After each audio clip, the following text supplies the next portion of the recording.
One and recording. Hi everyone, my name is Dana.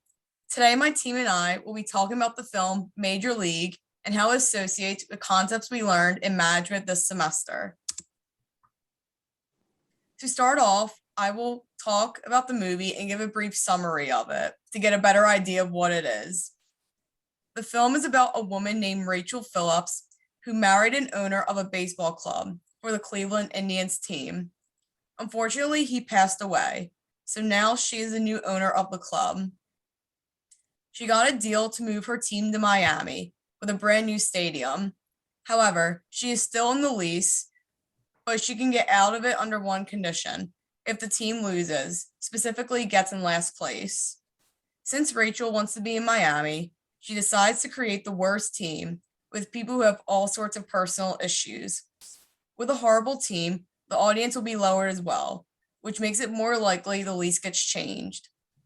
Throughout the film, things slowly go against Rachel when the team starts bonding, cheering each other on, and achieving more than she thought.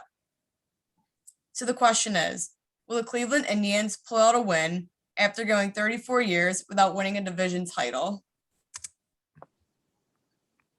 The first concept we will be discussing is communication. The purposes of communication are to inform, persuade, and build goodwill. As far as informing goes, the players were all given that call to play for the Cleveland Indians, but were never given a real purpose for being picked for the team.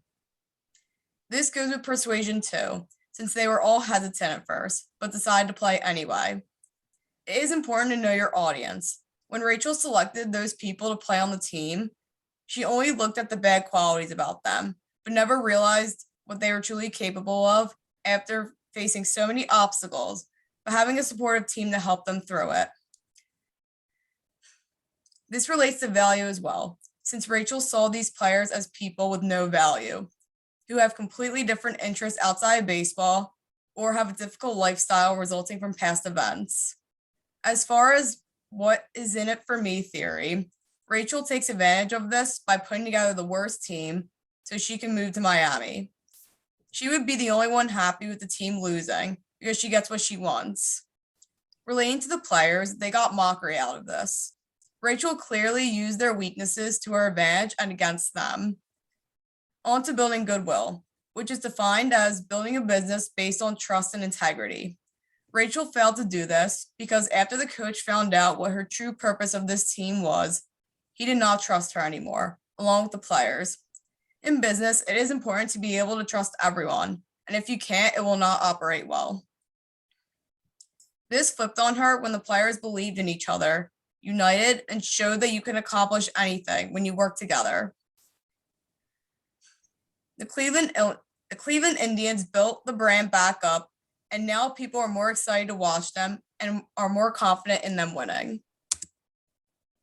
Next, we're going to talk about motivation. Roger Dorn, the third baseman, displayed the Mayo's human factors approach motivation theory in the beginning of the movie, as he was more focused on his career after baseball rather than his performance on the field. It wasn't money that motivated him, it was his appearance and what he was going to do after.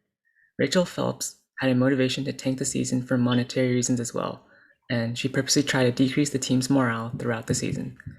She did things such as get rid of the hot tub and talking bad about the team.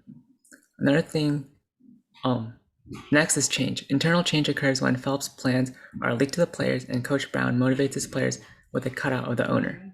According to Lewin, failure is due to 85% of management and 15% to employees. Influence and power. Rachel Phelps used impression management to try and manipulate the image of the team and downplay the team's skill. Coach Brown has lots of power shown throughout the movie, mostly due to his authority as his credibility as an expert coach. Some examples of this include when Willie Mays Hayes was cut right off the bat before spring training even started, but after seeing him run, he gets a spot on the team right away. Another example is when Coach controls the locker room after Roger Dorn and Rick Vaughn get into a scuffle over the prank pulled.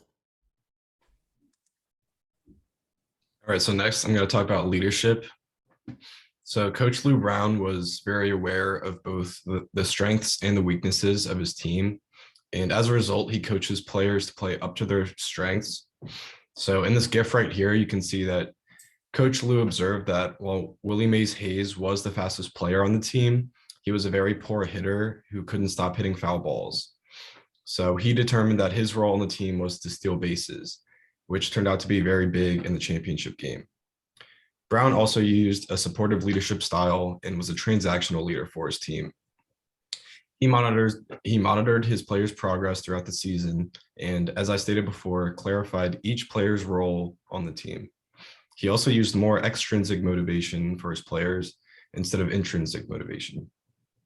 On the other hand, Rachel Phelps demonstrated several traits of leadership failure, such as being overly controlling, selfish, and lacking emotional intelligence. This was shown by her attempts to sabotage the team and all their hard work that they put in order for her to get her own personal gain. Next, I'll talk about groups and teams. All 5 stages of the group development process were shown within the movie. First is the forming stage, and this was shown at the beginning of training camp when everyone had to learn to get along with each other and be familiar with each other. The storming stage was next, and there was some conflict among members because of their differing values. The norming stage happened after that when the team came together and ultimately decided that they wanted to win the whole thing. The performing stage could be seen in the latter half of the season and within the championship game. And finally, the adjourning stage was shown briefly right after the win when the team came together and celebrated their accomplishment. And by the end of the movie, the team possessed several characteristics of good teams, including all the members being committed to a common goal. The members were mutually accountable and trusted each other. The leadership was shared among the team members, and the good fits on the team created synergy. And we saw this when they played in their championship game. Also, diversity played a big role in this movie. Members of the team came together to complete a common goal, even though they had lots of individual differences. So first, the pitcher, Ricky Vaughn, was a criminal who was very standoffish and intimidating. Pedro Serrano practiced voodoo, while Eddie Harris was a passionate Catholic. Jake Taylor was a veteran who was past his prime. Ricky Dorn was a wealthy individual who really didn't need to make a living off of baseball. And finally, Coach Lou Brown sold tires before he became head coach. And despite all their differences, everybody played their individual role in order to make the team work. Another key point that we talked about during this year has been the decision making. And one decision that was made was by the Cleveland Indians owner, Rachel Phelps, who followed the garbage can model when she made the decision that she wants to move the team to Miami. And she didn't follow the series of steps that you need to go through in order to make a sound decision. Instead, she just went right to the bottom stage based on opportunity because she wanted to make a decision that, based around the opportunity that presented itself to her, as she wanted to move the team to Miami since she was not a big fan of Cleveland. And then managing conflict in the movie, there was a conflict between Pedro and Eddie since they had different religions. And Eddie was a dedicated Catholic, while Pedro practiced voodoo. And one of the scenes that represented this in the movie was when Eddie wanted to say a quick prayer before the game, and Pedro was able to make the sprinklers come off, which ruined the prayer. And they were able to get through this by just putting the differences behind them and just focusing on baseball.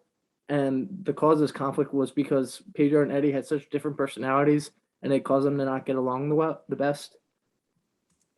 And then ethics in this movie, one of the most unethical characters was Rachel Phelps, as she did things such as taking away their recovery equipment and downgrading their team plane.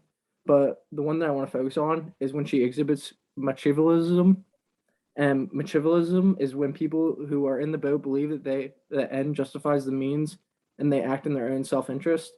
And she put together a roster that was so terrible that she thought no one would want to watch since they didn't want to watch, the attendance would go down, therefore breaking the lease of their deal, causing them to be able to move the team to Miami. And that was very unethical. My team and I thought it was so interesting how one film can teach us so many new concepts within organizational behavior. Sometimes we do not realize the amount of lessons we can learn from a film, book, conversation, or anything happening in our daily lives. If we take a minute and look into things a little deeper, we can pick up on important things and take them with us as we continue through life. We hope you learned something important, not only about the film, but for your real life as well. Thank you.